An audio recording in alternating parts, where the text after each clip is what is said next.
नमस्कार दोस्तों, आपका स्वागत है इंस्पायर टू राइज की एक और अमूल्य ज्ञान से भरी वीडियो में। सबसे पहले मैं आपको यह विश्वास दिलाना चाहता हूं, इस कहानी के अंत तक आपके चेहरे पर एक मुस्कुराहट होगी, क्योंकि इस कहानी को अंत तक ध्यान से सुनने के बाद आप कुछ ऐसा जान लेंगे जो इस जीवन के रूपांतरण के लिए काफी है। तो चलिए कहानी को शुरू करते हैं। दोस्तों, एक बार एक लड़का एक महात्मा के पास आता है और उनसे कहता है कि गुरुवर, मेरे जीवन में बहुत अशांति है और कृपा कर मेरा मार्गदर्शन करें, जिससे कि मैं इस अशांति से छुटकारा पा सकूं। वे महात्मा उस लड़के से पूछते हैं, बेटा तुम्हारे जीवन में अशांति क्यों है?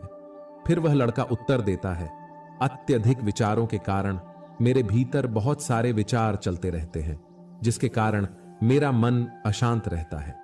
फिर वे महात्मा उस लड़के से कहते हैं, बेटा ऊपर उस आकाश में देखो, क्या तुम्हें सूर्य दिख रहा है? वह लड़का ऊपर आकाश में देखता है और कहता है, जी गुरुदेव दिख रहा है। फिर वे महात्मा जी उस लड़के से पूछते हैं, अगर तुम लगातार धूप में खड़े रहो तो क्या होगा? फिर वो लड़का कहता है, गर्मी लगेगी गुरुदेव और शरीर में बेचैनी पैदा हो जाएगी।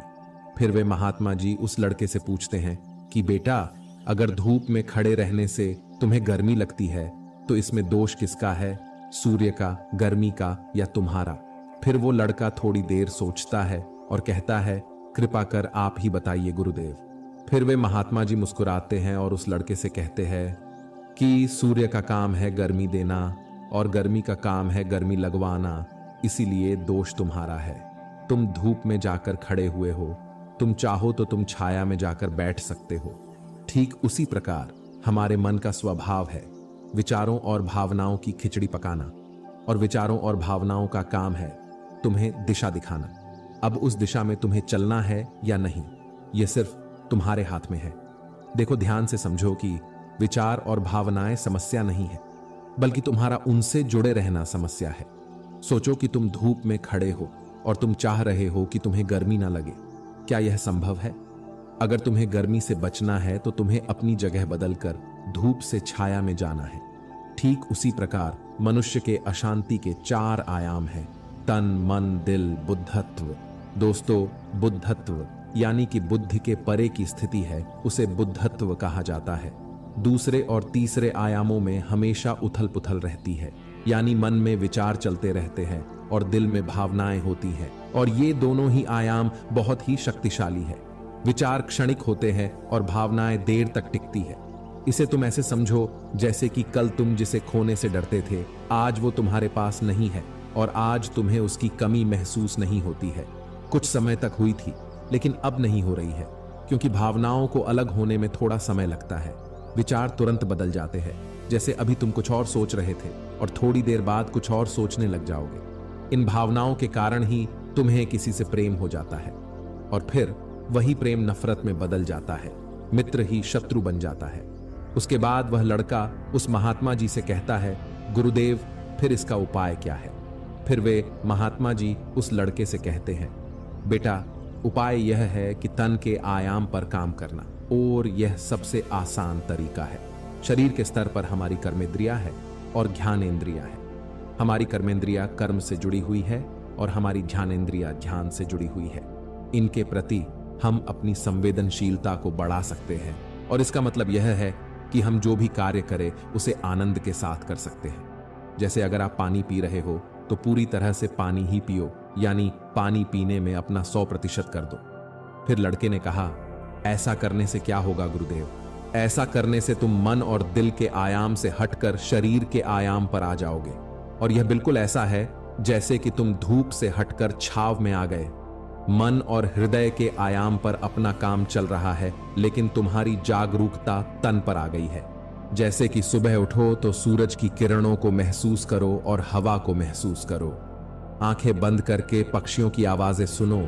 लगातार तन के आयाम पर काम करने से तुम एक दिन हैरान हो जाओगे कि तुम पक्षियों की आवाजें तो कानों से सुन रहे हो, लेकिन तुम्हारा मन शांत हो रहा है। तुमने अपने मन पर कोई कार्य नहीं किया, लेकिन फिर भी वह शांत हो रहा है। इसीलिए पहला उपाय यह है कि हर कार्य को तन के आयाम पर जागरूकता के साथ करना, और दूसरा उपाय है अपने भीतर के नाद यानी सुर को सुनो। फिर वह लड़का महात्मा जी से पूछता है, गुरुदेव अपने भीतर के सुर को कैसे सुने? फिर वे महात्मा जी उससे कहते हैं, किसी शांत जगह पर जाओ जहां पर कोई शोर न हो और अपनी आंखें बंद करो और अपने भीतर के सुर को सुनने का प्रयास करो।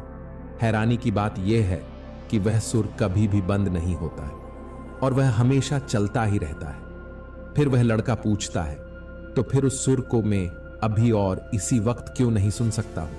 वे महात्मा कहते हैं कि बाहर के शोर के कारण तुम उसे नहीं सुन पा रहे हो।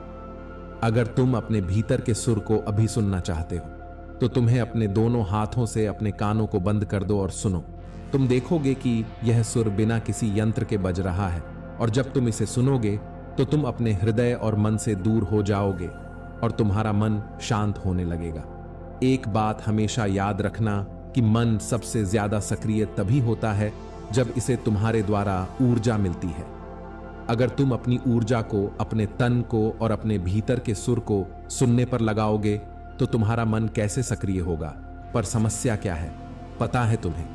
हम अपने विचारों से और अपनी भावनाओं से लड़ते रहते हैं और इसी में ही अपनी ऊर्जा को खत्म कर देते हैं। फिर हमें हर बार की तरह हमें अशांति घेर लेती है। इसीलिए अपने मन को शांत करने के लिए ये दो काम करें। पहला, अपने मन के आयाम से हटकर तन के आयाम पर आ जाए और दूसरा उपाय है अपने भीतर के स्वर को सुने। दोस्तों, वह लड़का तो उन महात्मा की बातों को समझ जाता है, लेकिन क्या आप समझ पाए? यह हमें नीचे कमेंट बॉक्स में कमेंट करके जरूर बताएं। दोस्तों, आज की यह कहानी आपको कैसी लगी और इस कहानी से आपको और क्या क्या सीखने को मिला, यह भी हमें कमेंट करके जरूर बताएं। साथ ही अगर आपको यह कहानी पसंद आई होगी और आपके लिए कारगर साबित हुई होंगी तो इसे अपने दोस्तों के साथ इसे अवश्य शेयर करें। धन्यवाद।